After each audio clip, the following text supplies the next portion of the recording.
Hey everyone, hey Ken, what's up? Hi, hi. It's great to have you again.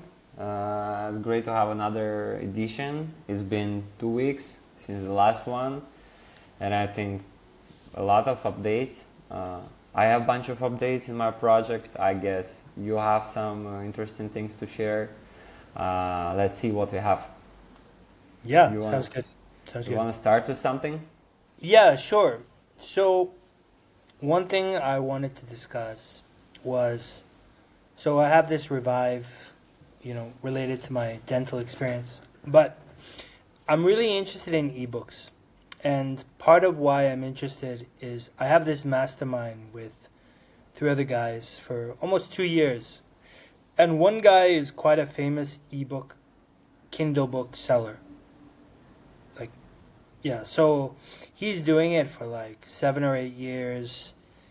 Uh, he does more than 7 digits in revenue per year, and he was covered on the Hustle a while ago. And he's got a he's in his mid 30s, but he has a very you could tell he's got a very good system, even though he's lazy. Like he's lazy, but he creates all this revenue and he publishes 4 or 5 books and he uses these ghostwriters and he definitely has a system down.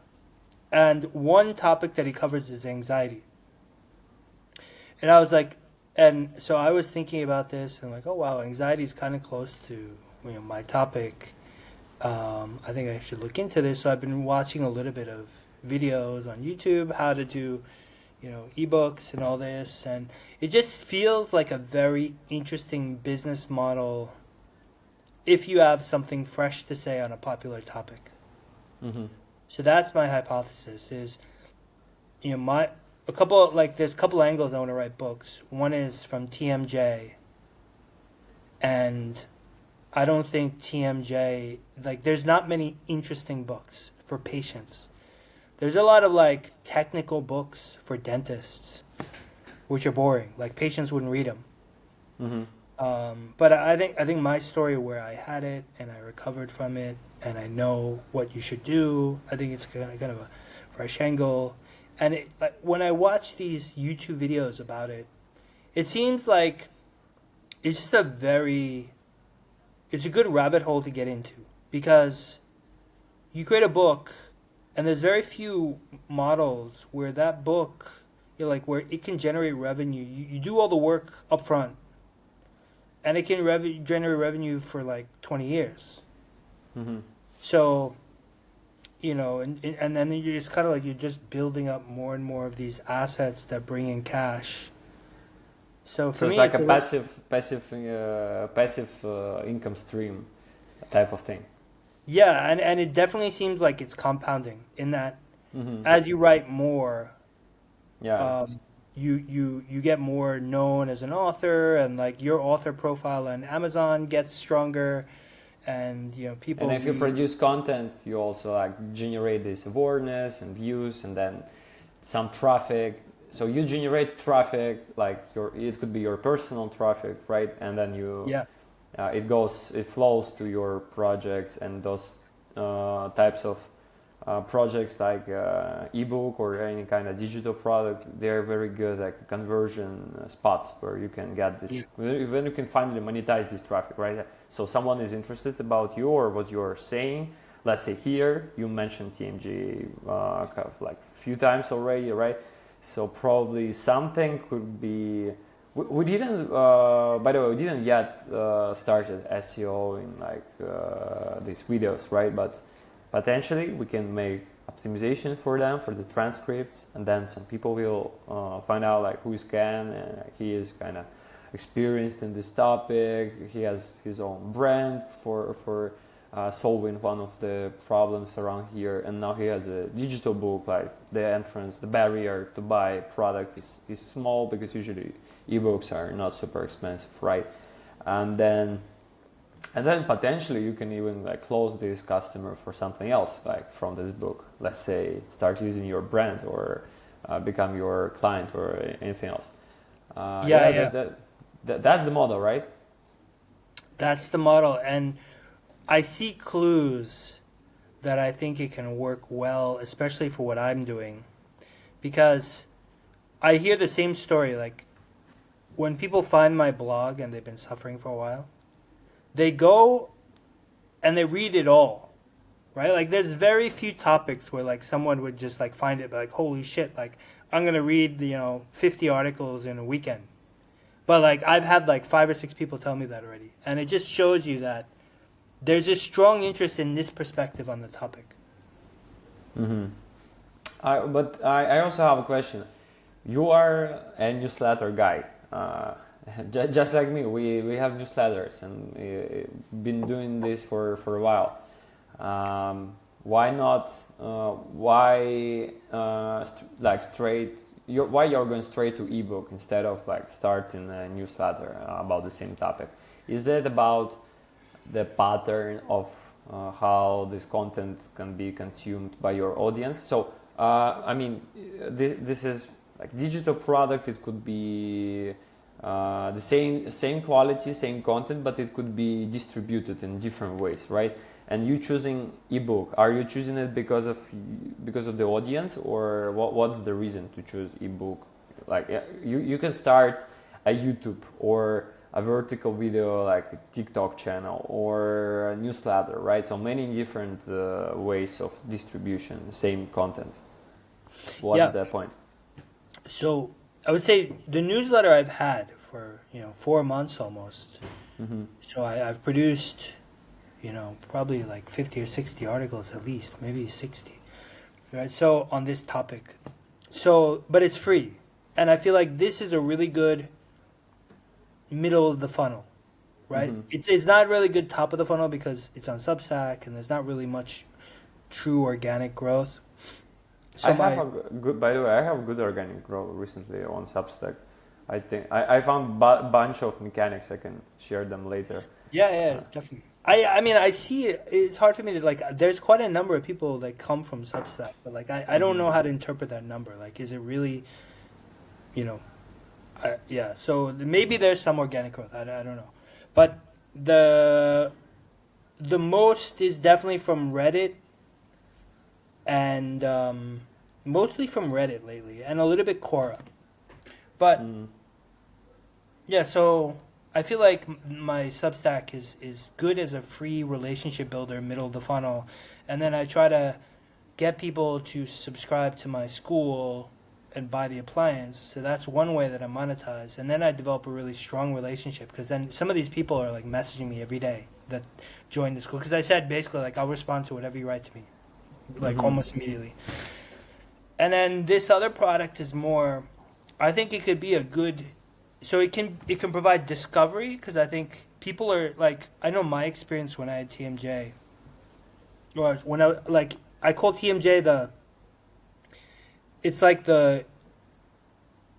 people are lost, right? So like I consider this 10 years before I figured out that it was TMJ or that they called it TMJ. Like I was just going to the hospital for different shit and trying to read books because I didn't know what was going on. I knew I was tight in the neck and the back, and I knew my throat was sore, right? But and I think this is true of a lot of people. Like they have these different symptoms, and they don't know that one way that you can look at it is TMJ. So I feel like people search because I bought probably 10, 20 books during those years on different shit, myofascia, pain, and this and that. Trying to figure out what the hell this was, and so I think Amazon could be good discovery, and then it's also a good kind of like I can use my blog to send people to the book. So. I understand. So like different part of the funnel, but you expect that the ebook will generate will work out as a top of the funnel. So you can generate more top and middle awareness and views and traffic coming there, but you expect it to be fully organic, like SEO on marketplaces, or what's the point? I think I can send some people there from my blog and from Reddit, but I also I think that this is a relatively popular but uncompetitive niche on Amazon from what I can tell. and it's there's very high intent. Like I have never seen intent like you will see among TMJ people, because if you ever go to the TMJ Reddit subreddit, it's like, oh my god, I'm in pain all the time, like who can help Yeah. me, who knows what's going on, like it's just post after post Yeah, like yeah, this. yeah, yeah. Again, but that's what type of intent is it? I mean, it could be a buying intent, and it could be a intent of like just like have some release some anxiety and anger or something else, and Yeah. that's two different types of intents. Yeah, but the thing is, they're often looking like they have that sharp. Some of them, like a lot of people, like they do Botox now, and then the Botox fucks them up, and they're like, "Oh my god, I just did Botox and it fucked me up, blah blah blah, and I need help." So there's an immediate like they're looking for a solution intent for sure, and they're not gonna read a book for that. But these people, what I love about this problem, what I hate about it too, when I was figuring it out, is that these people will just keep coming back. Like there's no solution for them. Once they're in this tunnel, they're locked because nobody's figured it out except me. Or like maybe some dentists claim that they figured it out, but like all you see, like I know people in this game from when I first got in 10 years ago, they're still fucked up, and they went to like 50 dentists at this point. So like Yeah, I just love that as soon as they're in this tunnel, like they're gonna be like churning in this tunnel, and I'm just yeah. gonna keep like planning, hooks. Seem to be like a loop for like a, how to say, like user journey loop. Like people are having question, they dig into details, and they have more questions, and then they come back to their initial question and so on.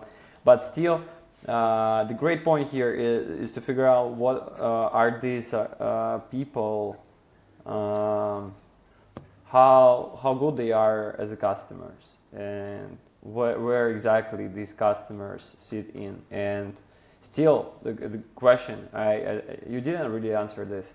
What is it?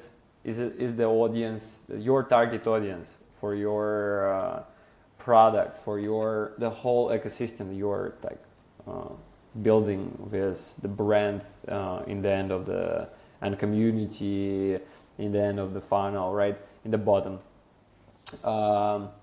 What's the target audience? Because I would say I think I asked this question last time. Like, are you targeting Zoomers or boomers, or like what kind of people they are and what type of problems they have and how they are solving them right now? I mean, by solving, I mean where do they pay for solve this job and how much they pay? And having this in mind, it gives much more better perspective on where to reach out to these guys. Because, for example, I'm saying this because let's say if I have a problem, any type of problem, like I want to do something with my business or even with my health, or I want to go for a vacation or something, I'll never buy ebook for diving deeply into the topic. I would rather like scroll the Reddit or search, I don't know, different niche specific forums, or I'll find a community. Of course, I'll try to use my own community to solve the problem. So how people solve the problems, where they solve them, what's your target audience? That's the key thing here. But writing the book, it sounds to be more difficult than just, launching a newsletter is quite easy. You don't need to. You can build an MVP easy, right? You can just write. You can register in Beehive or Substack, create a bunch of articles. You even can test if they are getting some views and organic traffic by just publishing them on different platforms. And occasionally you can end up having some views organically, and this may verify, and you have some subscribers coming, so you are verifying your idea. How to verify the hypothesis with ebook? You have to write the whole book, publish it, and then see if it converts or not. This is it, right? Or is there any other way how you can test your book for being a good asset and a good strategy? I think it's easiest to just publish it, but the good thing is, you know, because of AI and because I've published so much content already, and I've already even on school structured the structure that I would probably use, right? My school is structured into chapters, kind of. So I've already done a lot of the work, and I can just, I haven't tested this, but I would assume with something like Claude, I can just feed it all the blog articles and say, hey, here's the outline, create a first draft, and then I just fix it up, right? And so I'm not going to put a lot of effort into the first book. And the good thing is, there's different angles. So you're asking me like, who's my customer? So I've on this Revive, I have 3 different customer profiles. One is TMJ, where they have pain, they have medical issues, their lives are often ruined. Then you have the people that are in the middle, which are the longevity people. So that is where I'm competing against Brian Johnson and Huberman and these people. And then I have the looks maxer mewers. Those are people that like they're not really cared about longevity. They're cared about like what their jawline looks like and shit. Right? So I want to start with the TMJers. The pain point and my credibility is strongest with them. And I just want to write a book really fast with AI and then humanize it. But I have book titles that can hit all 3 of these groups that I think would be interesting. Like another title I came up with, I was talking to some folks. I was like, I said I was talking with this colleague that I used to work for me in Wayfair, and I just met him this weekend. He's doing really well now. He's married, and they created this really successful D2C brand. And he heard my story, and I was like, my voice, even people that I talk to and they haven't talked to me in a year or 2 or 3 years, they tell me my voice changed. And he was like, yeah, Ken, like you used to speak really quietly, then. And I was and like my experience with that is your voice is your personality. Like my personality completely changes as I get my voice back, and completely changes for the worse when I lose my voice. And I've seen that. And so I want to write a whole book just on how, and it's going to be titled, Your Voice is Your Personality. And I'm going to explain my story and how, you can actually do something about it because you can get your voice back. And that's interesting. Well, I didn't expect it will be that type of the title, and that you will come from this. I have a lot of angles. I think I can. This push. angle is a unique one. I mean, you didn't mention it before, so I thought it would be more straight for that directly approaching the topic, like how to fix your health issues with. No, I will tell you another one. So I have another title, which is, I'm gonna look and function like I'm 30 when I'm 80, biatch. that sounds more like a clickbait advertisement for Facebook ads advertisement. Yeah. But I don't know. I think for me, it's almost like creating a YouTube video. Like it's similar mindset. You're thinking about the hook. You're thinking about the cover before you write anything. Yeah. And then you just do the rest with AI and fix it up. That's interesting. If you can apply the approach from YouTube, I think everyone checked or heard about this Mr. Beast book on how to work with him and with like producing videos for YouTube.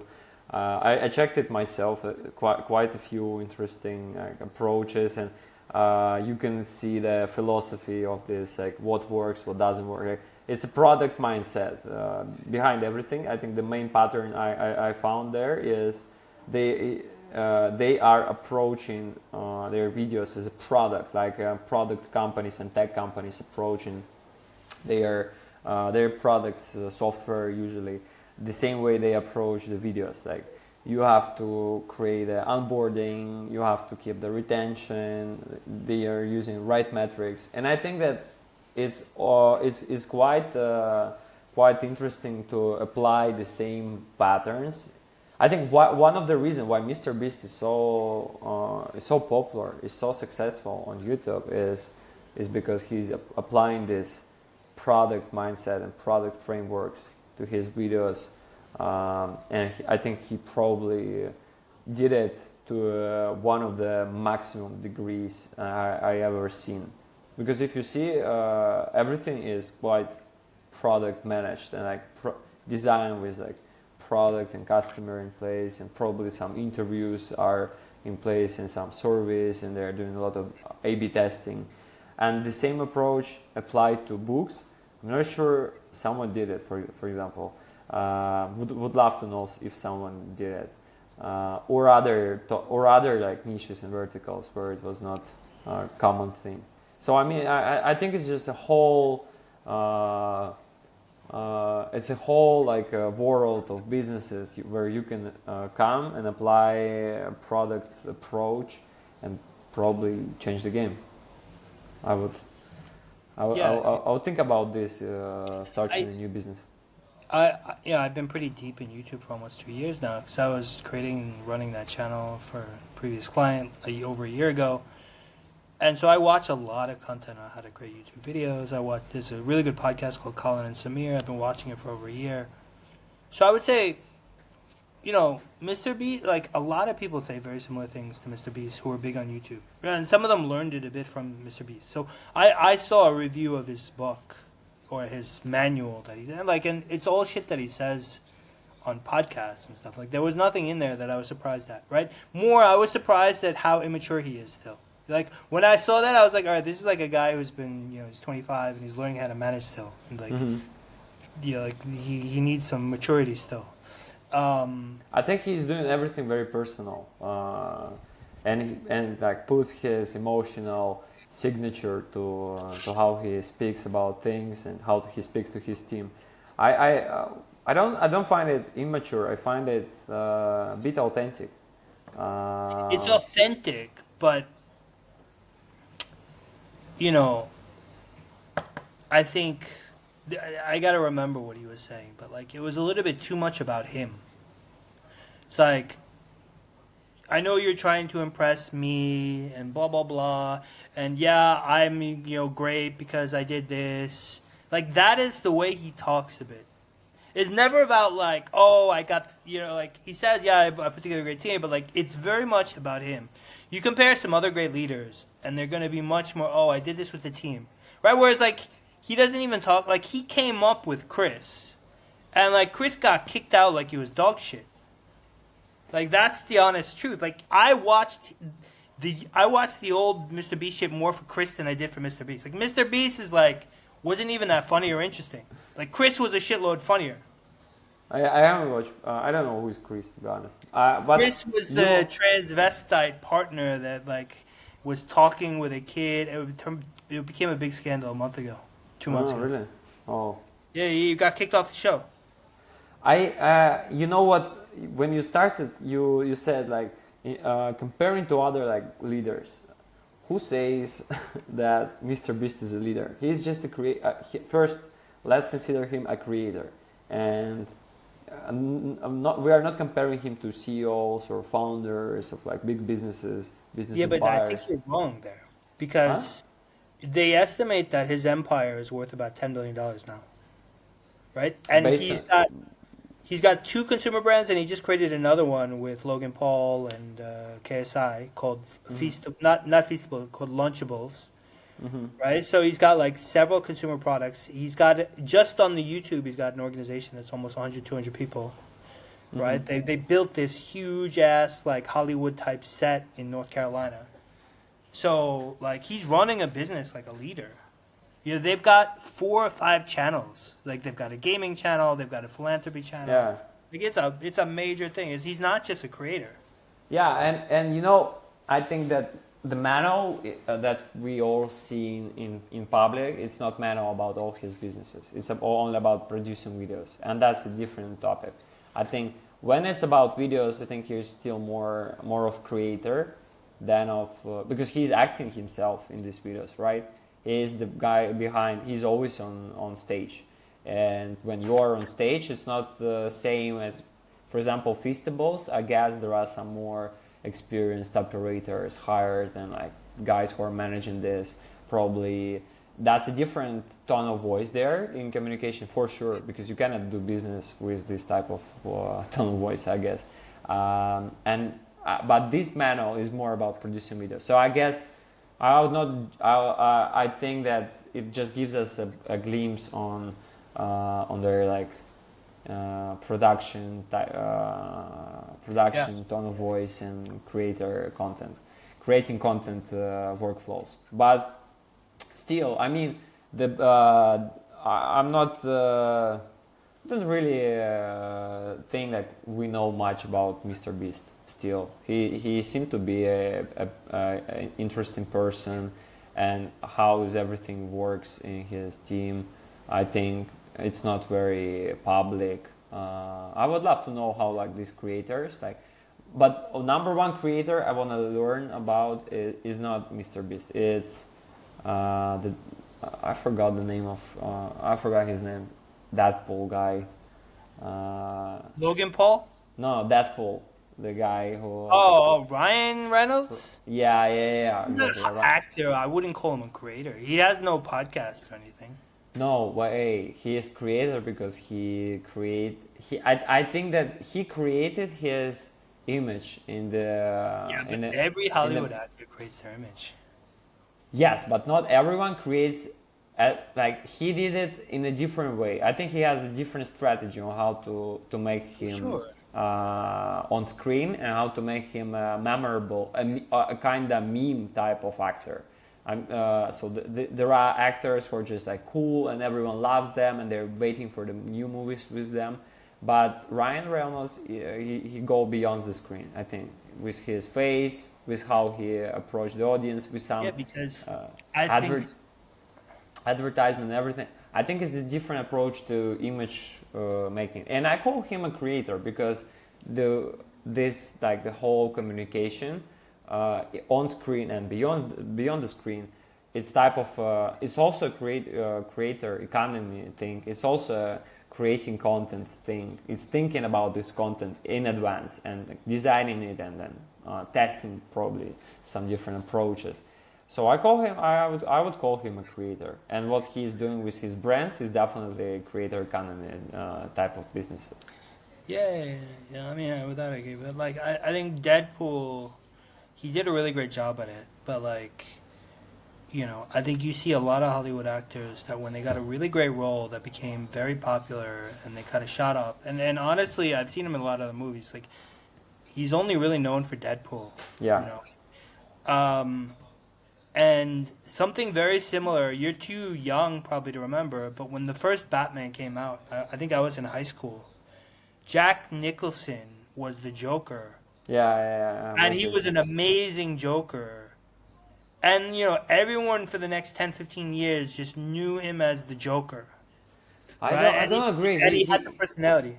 He got bunch of great movies that are He had a, top movies. he did, but like much more that than Joker. exactly. But that's almost, is it a good thing or because he could have just, because his personality was a little bit like the Joker anyway. Like it was kind of the way he was, and but for me, it's a credit to him that he had lots of other things finally that like just really blasted off, and he was a very diverse actor. Whereas Ryan Reynolds, really, like the only thing that ever blasted off in his Hollywood career was Deadpool.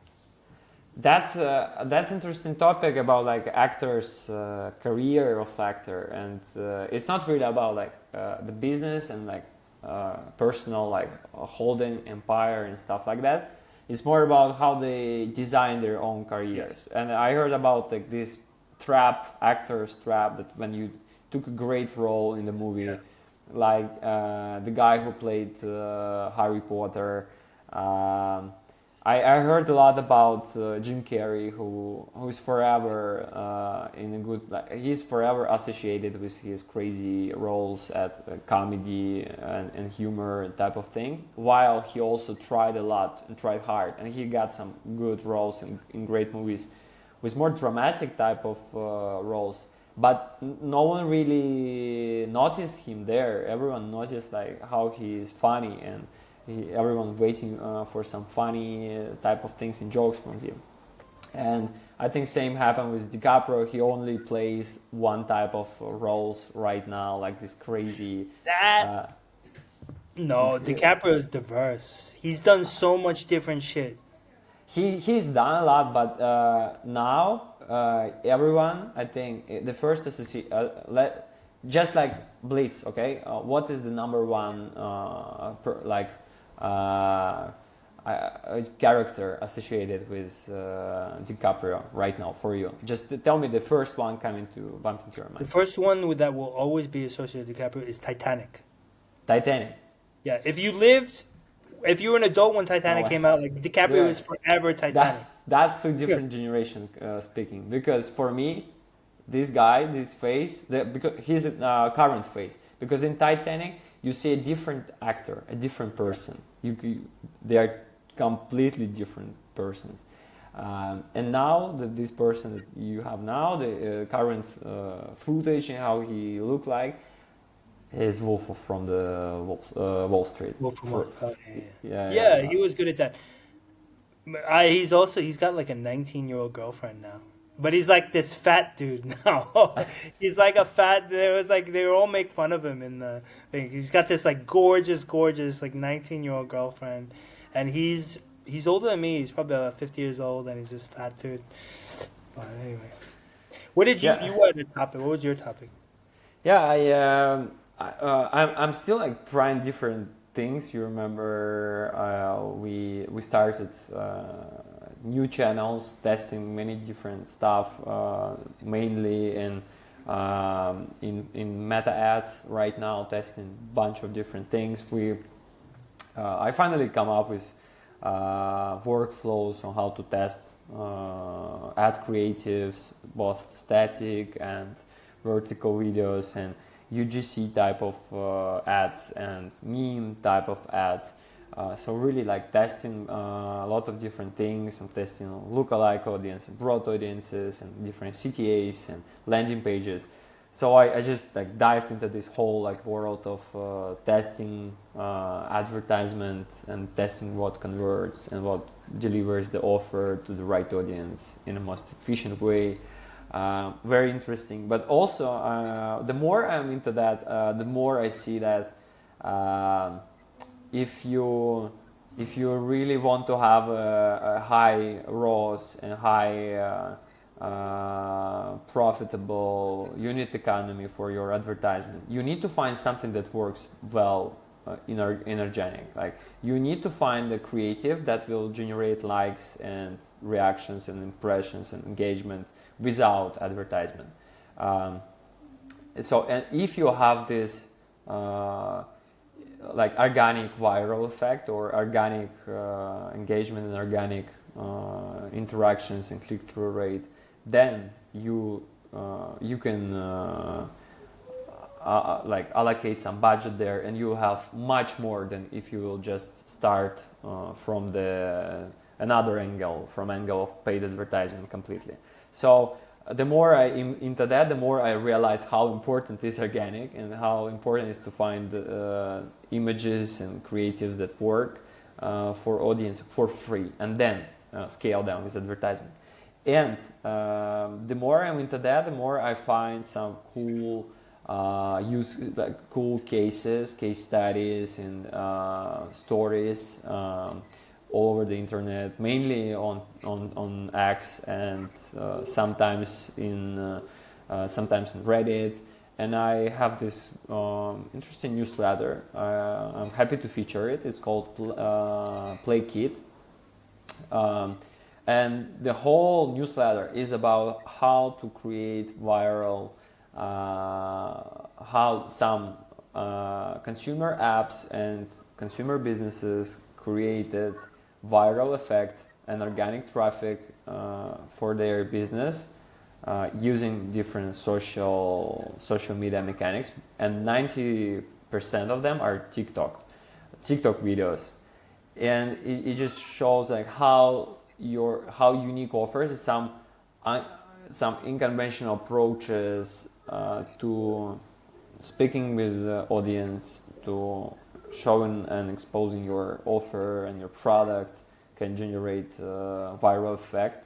For example, there are some guys. There is an interesting guy. he created a device for testing water quality for different minerals, for different like, type of chemicals that are not very good for health. And his approach to sell this is masterpiece.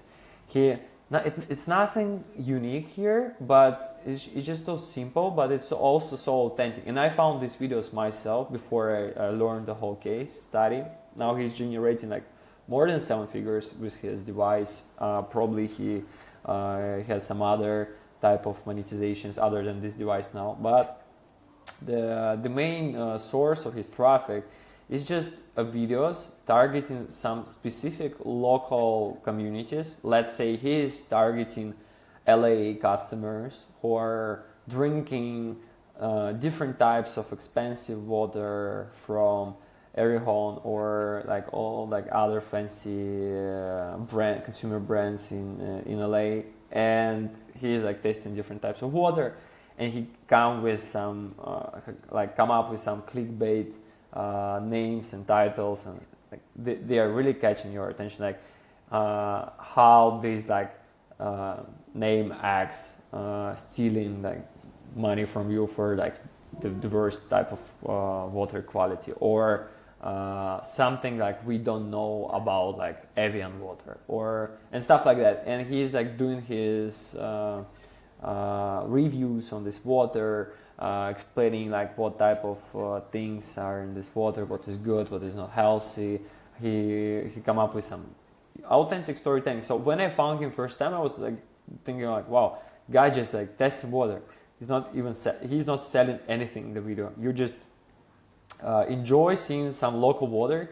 Right now I'm in Barcelona, and he even reviewed the local Catalonian local Catalonian brand that is very famous here, but it's not famous anywhere. It's just famous in Catalonia in Spain.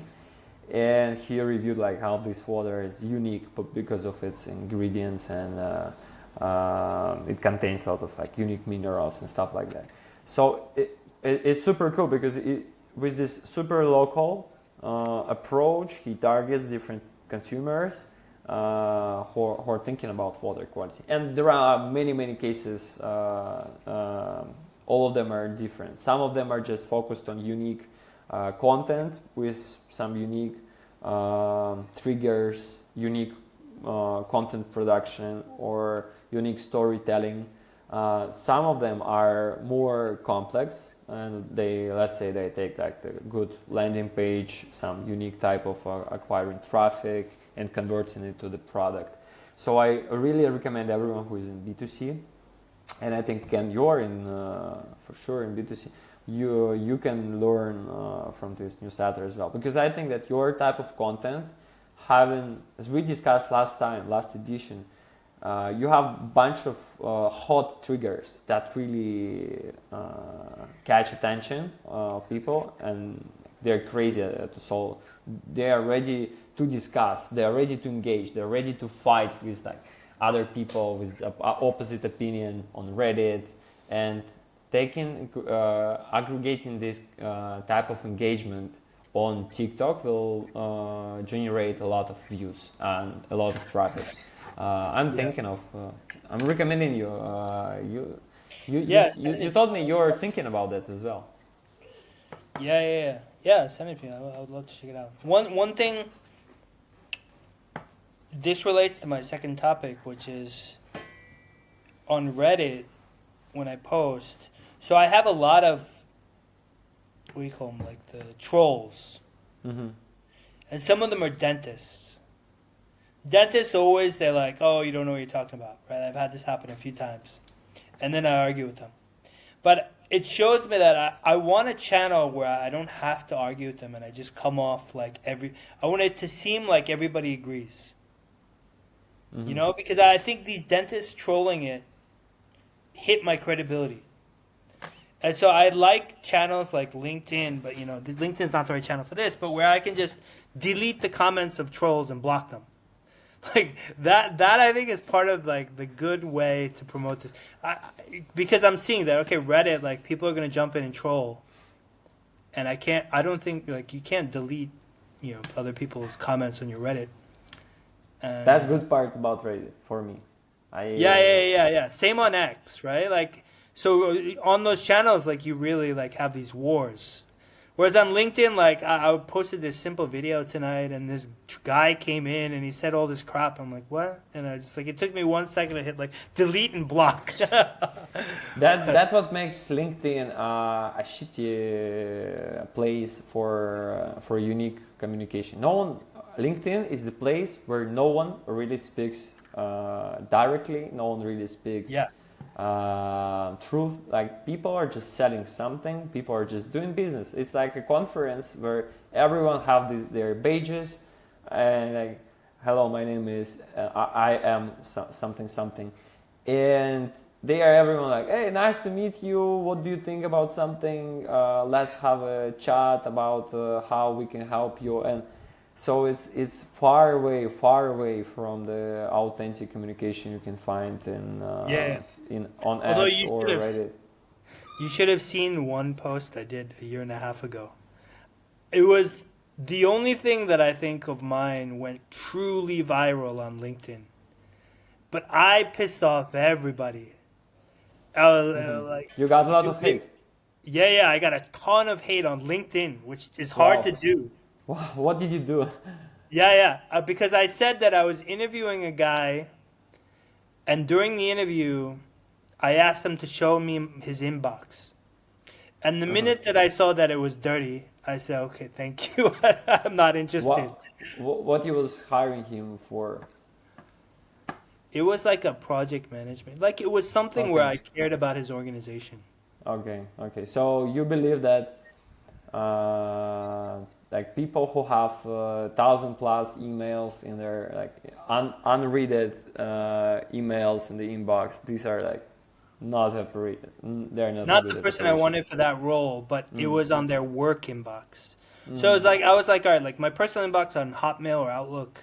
It's messy as That's well. tricky. That's a tricky and kind of almost like a personal question. But I like this type of questions. It really like dig into something.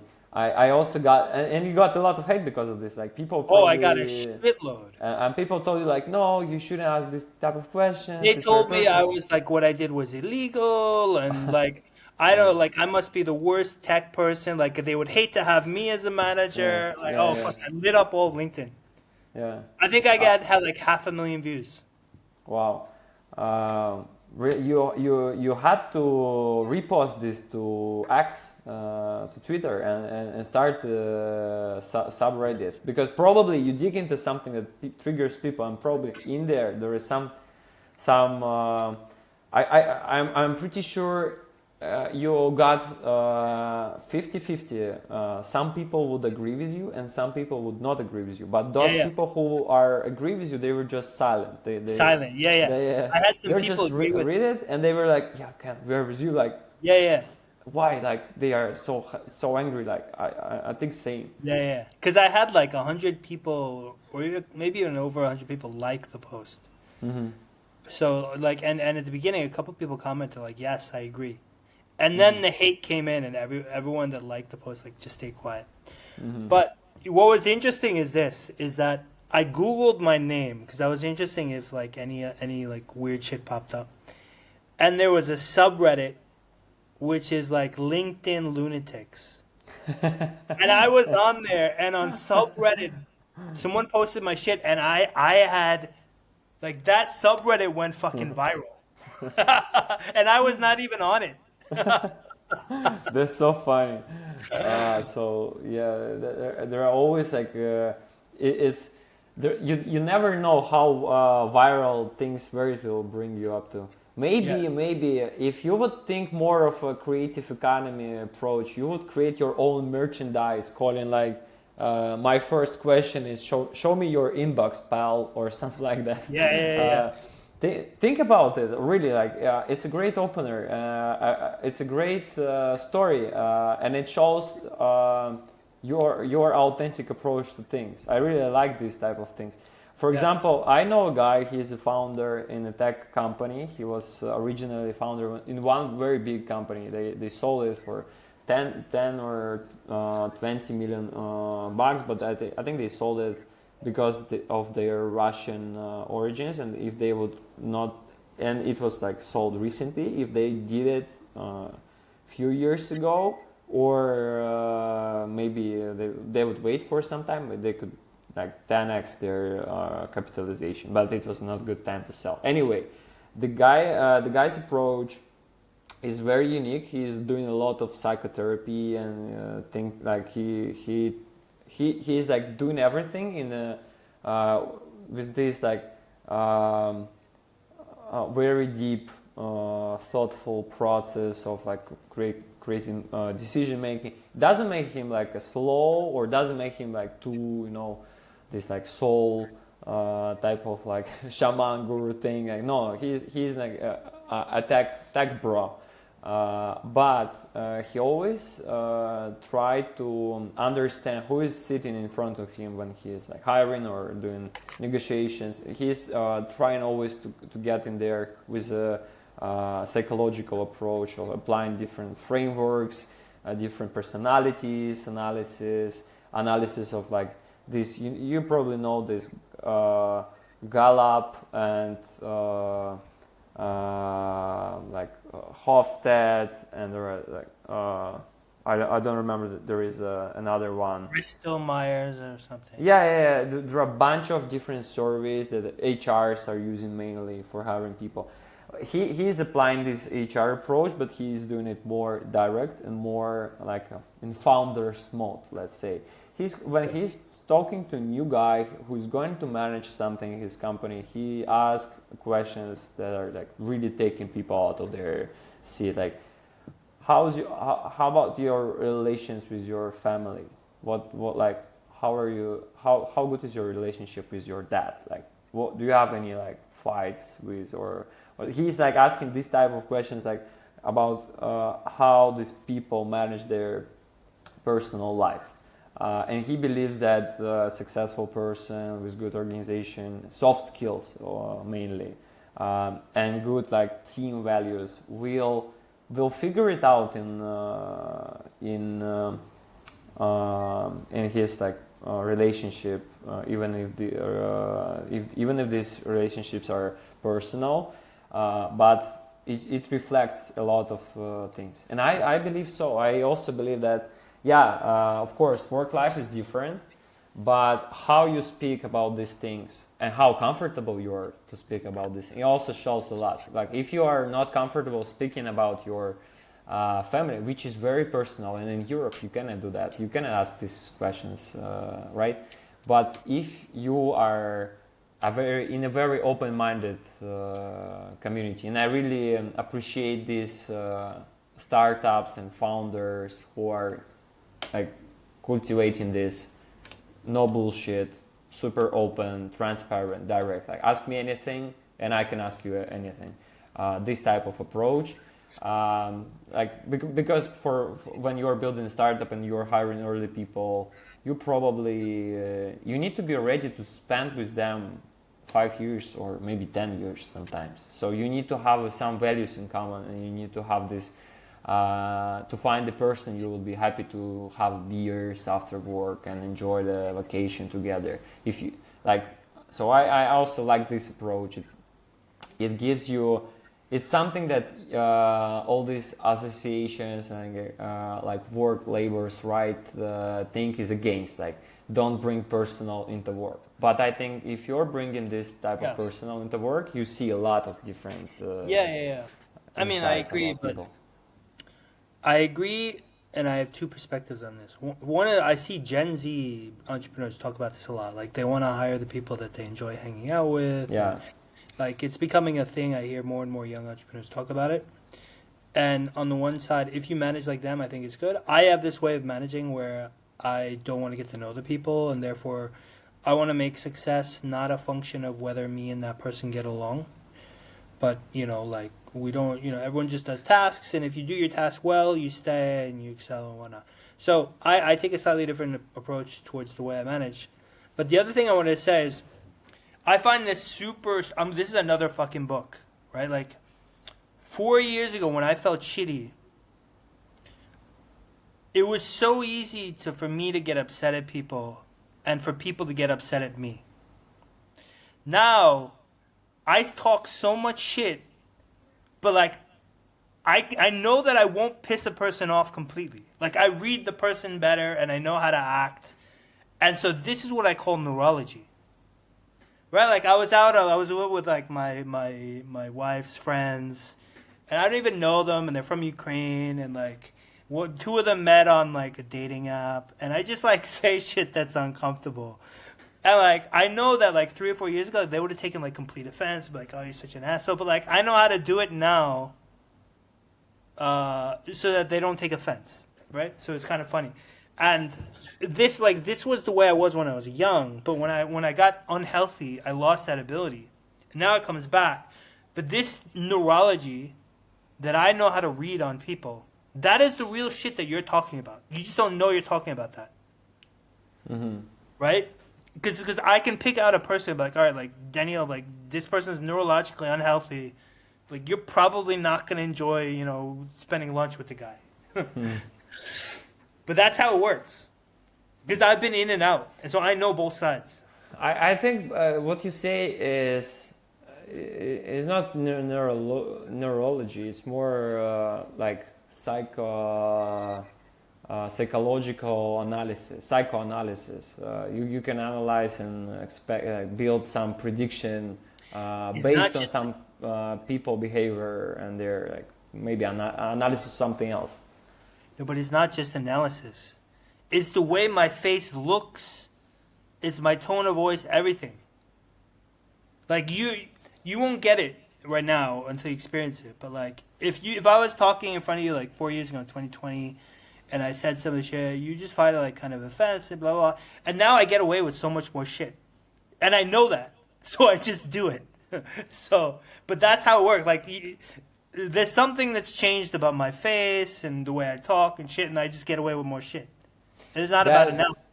So you mean is how you speak, how you look when you speak that changes the perception from people you communicate with. But this is not. There is nothing with neurology. I think it's more non-verbal. It's non-verbal communication. It's like your body language. It's your appearance, your body language, how you look, and what people feel from communicating with you. I agree with everything you just said, but that is neurology. Because to change from what I did in 2020 now, I'm doing all of this. Like, the reason why people don't get pissed off is because they see that it's authentic. Like, I'm not trying to act that way. I've just become more like this.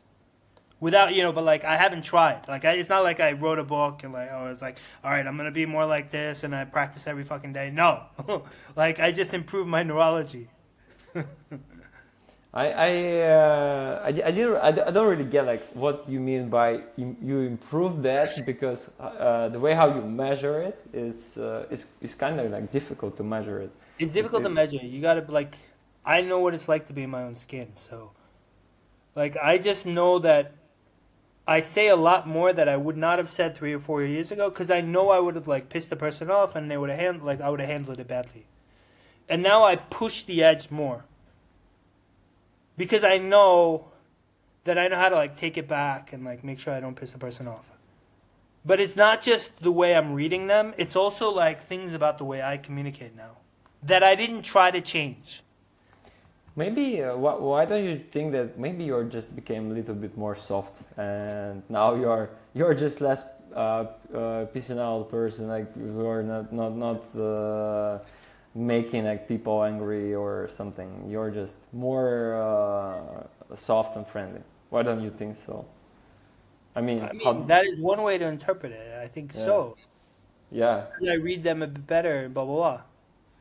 But anyway, I'm just saying that I think what you're seeing in this ability to get along with people, I think if you were to ask me, reading the person, like if I heard the person speak for like 1 minute and I saw the shape of their skull and their body, you would see that I would be able to predict the people that you like hanging out with and being your employee, like very, very well.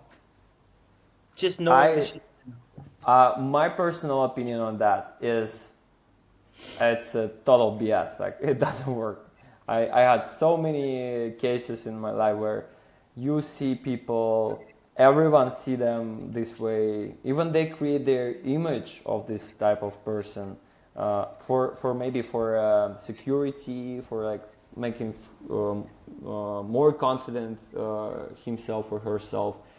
And then when you start speaking, you dive deeply, maybe not in the first conversation, maybe even in like after knowing each other for a month, you may come up with the real person behind.